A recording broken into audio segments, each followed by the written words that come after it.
When the Night Comes Out presents The Hive.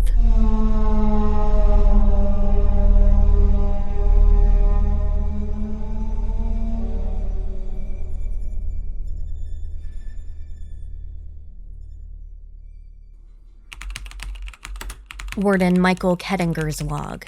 Date August 23rd, 2150. Location Subterranean Prison AV-31, aka The Hive. I have no idea how to do this. I've never been one to keep a journal, but the people who built the Hive want me to do it, so I'm gonna give it a shot.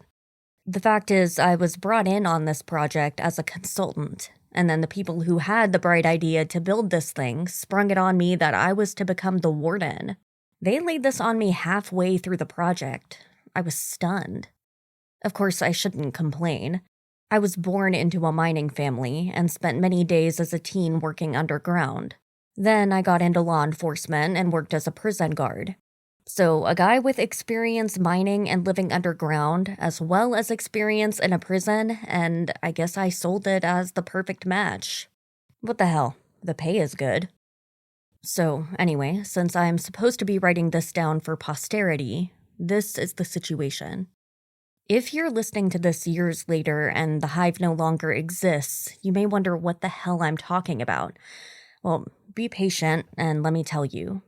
The Hive is technically called the Subterranean Maximum Security Prison and Work Camp, with the random number designation AV-31. However, anyone who takes a look at the twisting spiral of prison cells and the way they're laid out, set into the rock itself, says the place looks like a beehive. Thus, a nickname is born, and be damned anyone who wants to call it AV-31 in private conversation. The place was conceived decades ago. You see, there was a problem with prisons in general. What do we do in an overcrowded world when we have so many prisoners? Well, you can keep building prisons above ground, but space is limited. And then there's the problem of what to do with the worst of the worst. You can't put them in with the standard prisoners who haven't been butchering people, blowing people up, or any of the other horrendous things these people have done. What to do? Well, some genius theorized you could bury them. That's how this all started. So the Hive was carved out of solid rock beneath a mountain. That's right, we are about as buried as people can be. We are beneath a mountain, and by beneath, I mean way, way beneath. We are miles underground, and you have to go through depressurization to get back to the surface, like you do when you dive beneath the ocean. We hover just above the parts of the earth where it starts to get really hot. We use that heat, of course, to do all sorts of things. Anyway, it's about as deep as you can get without dying. It is here that society sends the worst of the worst. There are a few who bargain to come here because the conditions are so rough and the work we have them do so hard. Some criminals can barter a deal by coming here to get an earlier release date. However, there are many of them that will never again see the light of day, and even those that have bartered a way to get out will likely not do so for a very long time. We are completely self-sustained down here. We have places that can actually grow food using artificial sunlight. We have water and a way to purify even wastewater. We have full medical facilities that can even perform heart surgery if needed. We have prison cells, kitchens, and everything a person would need to live underground. We can even purify the air so that it almost feels and smells fresh. Lots of new technology was created to build this place. Amazing how humans make the biggest advances to kill each other in wars or find ways to lock people away forever. We also have apartments, stores, a movie theater, bowling alley, and an entire underground town for the 200-plus guards, medical personnel, and administrators who help keep this place running.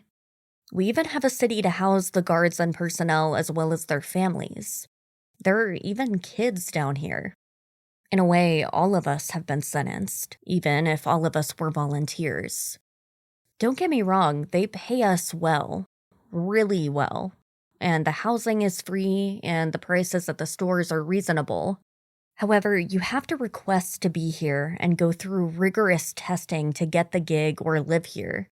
Some families can't handle it, and a few of my personnel have their kids and spouses back on the surface. You have to be a special kind of crazy to end up down here, whether you're a prisoner or a worker. Oh yeah, and we have about 800 prisoners. All of them are monitored 24 hours a day by cameras and computers. They all wear equipment that can shock them into submission remotely if their biosignatures say that they might want to start a riot. Many of the men are chemically castrated, so their interest in sex is almost nil, so we have a lot fewer sexual assaults here than other prisons. Some are medicated for other reasons, and we make sure they stay monitored for everything that might indicate trouble. We also produce things. Yes, the prisoners here work in the mines. They help mine the rock here to produce gas and other minerals for use above ground.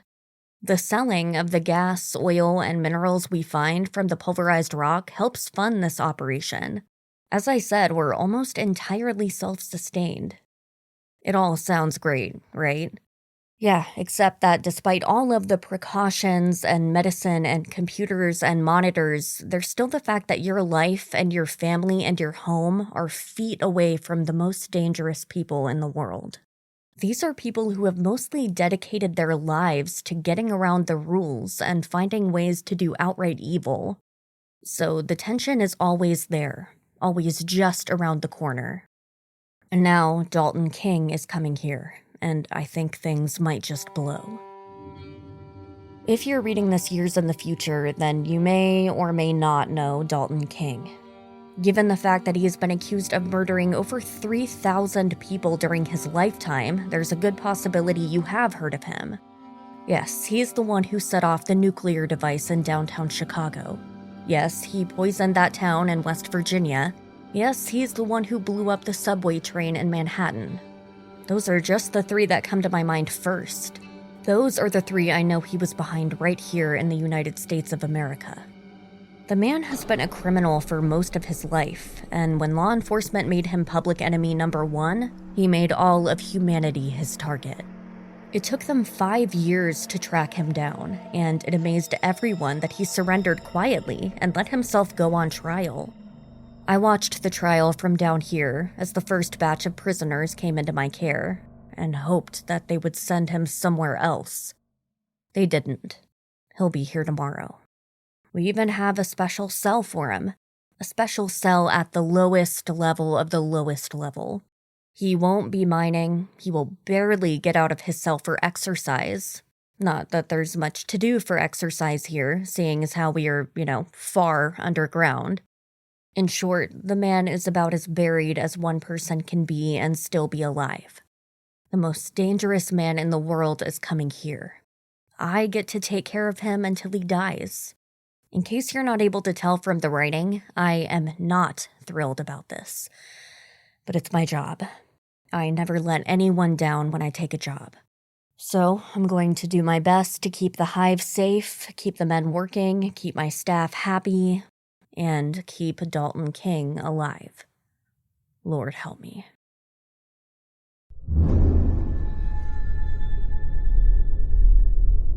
You've been listening to When the Night Comes Out, The Hive. Tune in next time for The Hive, Part 1. Written by Brian W. Alaspa. Narrated and produced by Ali James. Music by Vivek Abhishek. Catch up on the first 4 seasons of When the Night Comes Out now. Support us on Patreon for more terrifying content.